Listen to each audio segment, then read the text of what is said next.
model, imagine that you just have a course. So you have an initial course.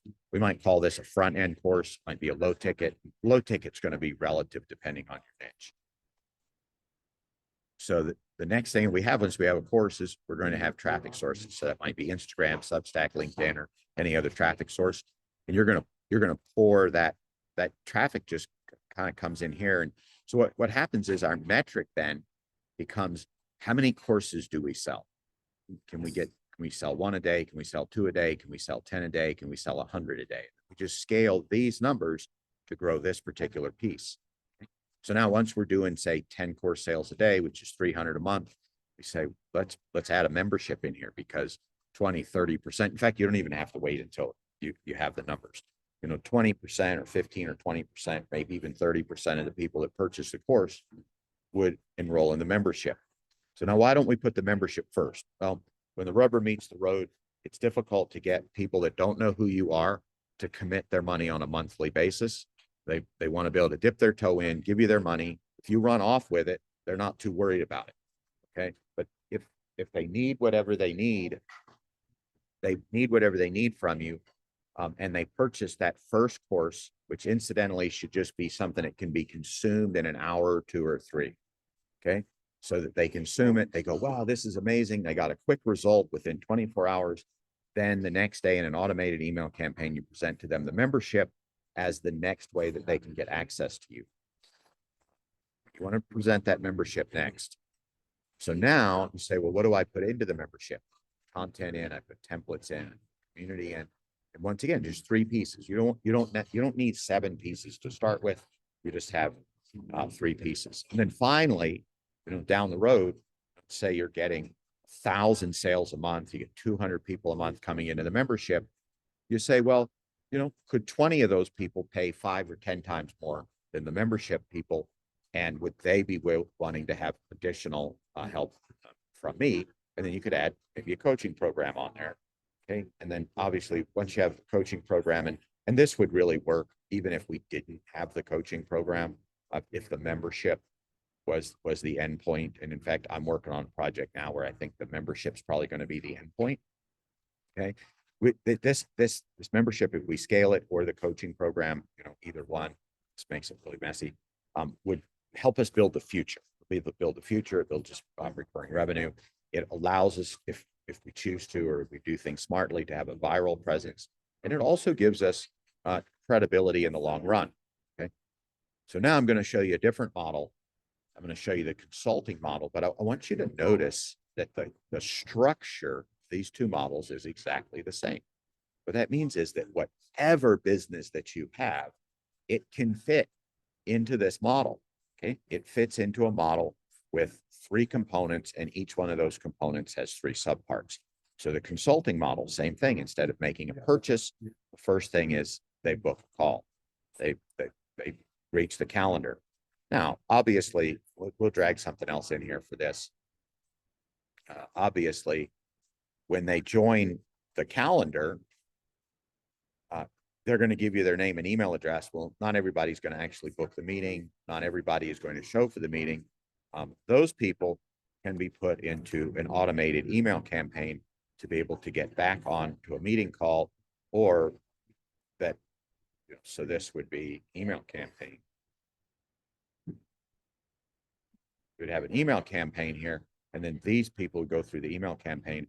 And then, let's say that you do have a consulting model, but you choose also to make a course. Then down the road, you have a ready supply of people that are in the email campaign that can be loaded the course to. So the next step in the consulting model, once again, we're doing this 3 by 3 here, would be, how does the meeting run? Meeting would have 3 parts. Discovery. Hey, what are you working on? What kind of problems are you having? The second thing would be the solution. Here's, hey, if we work together, this is what I propose that we do. That would also have 3 parts. Okay, so this is all nested. So the solution would have 3 parts. And then if they tie down on the solution and they go, wow, yeah, the solution would be amazing. We say, well, if you'd like to work with us, this is how we work together. The sale would have 3 parts.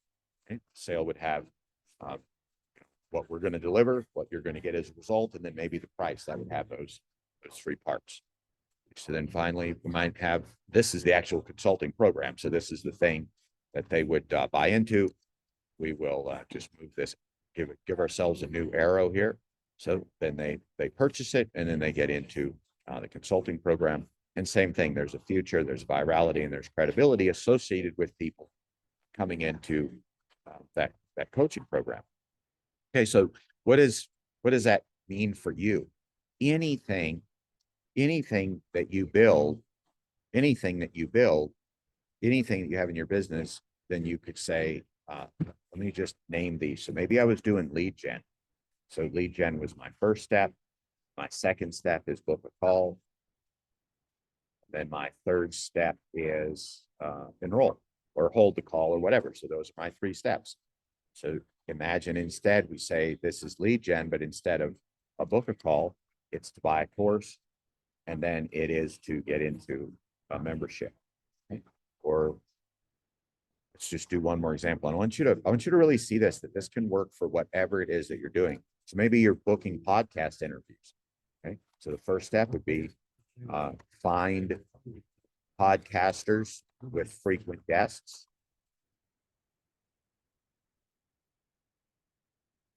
And, has the volume that you want.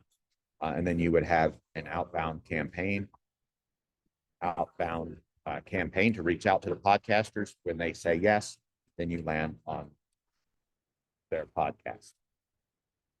So we can use this model for just about anything that you do. And then you can just drag these little images in here. And I'll, just drag those images in. The way that we do that is just pop up here, just drag this in, and then give it a color.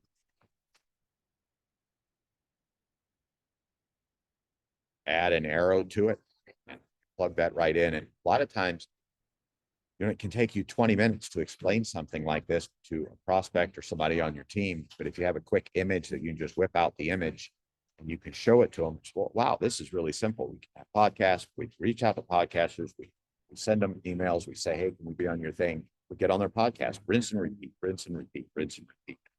So I'm going to leave this with you, and I'm just going to actually call this Do It Yourself. And I want to challenge each of you to do this yourself. Build yourself a model. If you can show your business on a model just like this, you'll be able to show it to prospects, you'll be able to show it to people on your team, you'll be able to show it to guests, if people that you want to do things with, JV partners, et cetera, et cetera. You make it something that people can visualize what it is that you do. And I'll tell you, the final benefit I'll give you is that it allows you to visualize what you do. So sometimes what happens is you get this bright idea at 4 o'clock in the morning, like, I'm going to add this to my business. But then once you add it, you're like, well, I'm not even really sure where it fits. So before you add that 4 a.m. idea to your business, you pull out this and you say, where does this 4 a.m. idea go? Okay, so this is my 4 a.m. idea right now.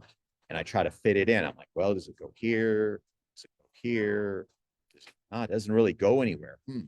That was a really cool idea at 4 a.m. in the morning, but I think we're going to pass on it in business. That really allows your business to be lean and mean. A lot of times when your business is mean and lean, you're able to grow a whole lot faster. And isn't that what we're looking for?